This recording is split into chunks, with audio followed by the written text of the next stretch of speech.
Is Need for Speed Payback underrated? Unlike all the other Need for Speed games, Payback didn't really get a lot of love or hate. One could say it was quite quickly forgotten. Okay, being a Need for Speed fan, this franchise gets me going, and I'm always excited for a new Need for Speed release title.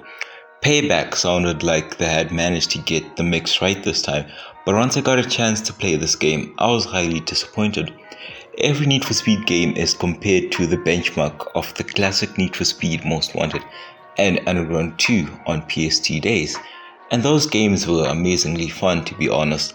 They had a sense of pleasure playing and really got you attached to your one car. You nursed from scratch to be a top sleeper car. The cop chases in original Most Wanted was fantastic, really pushed your driving skill. To really think of ways to escape with your car, with all the amount of time spent modifying it. Fast forward to Payback, it seems to be one step forward and two steps back. Payback sounded like they might have had it together, but for me the game just wasn't as good as I would hope. Now, the game is not all bad. There are some aspects that are good, like the cars available are good but not the best selections, but still pretty decent. And the not so good just outweighs the good ones. Car customization is good. I like the brought back actual car modifications visually, unlike previous Need for Speed, where you felt you couldn't really do anything much to your car besides a paint job. I won't say much about the story as it's a matter of whether you like it or not, with self-preference, but I kind of like the fact that you had 3 characters you could switch between.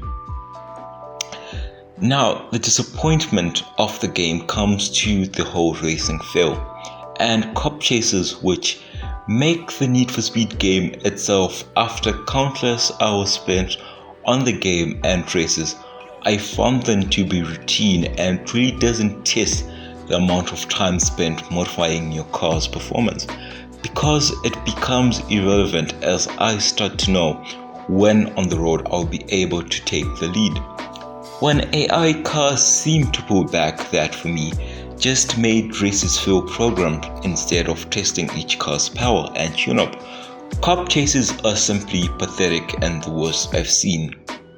The cops just seem to be on your tail with their stupid normal cars compared to your maxed out tuned car, which ruins the chase, and no matter what you do, you just can't seem to shake them off until a certain point on the road, which again makes it seem programmed.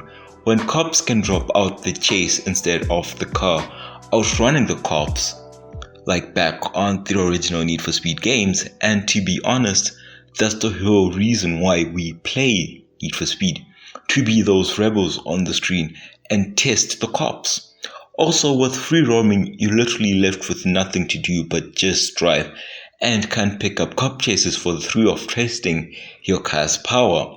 And that for me was a letdown, that cops are only available in races only, and you can just feel brave and pick a battle with a random cop driving by because there are no cops driving by. Overall, Need for Speed Payback is a good game, but it has countless imperfections that hold it back from shining. These imperfections could have been easily fixed, but EA decided to ignore them like they always do, which is kind of disappointing because Payback, when I look at it, it's a game which had a lot of potential but was just left to die.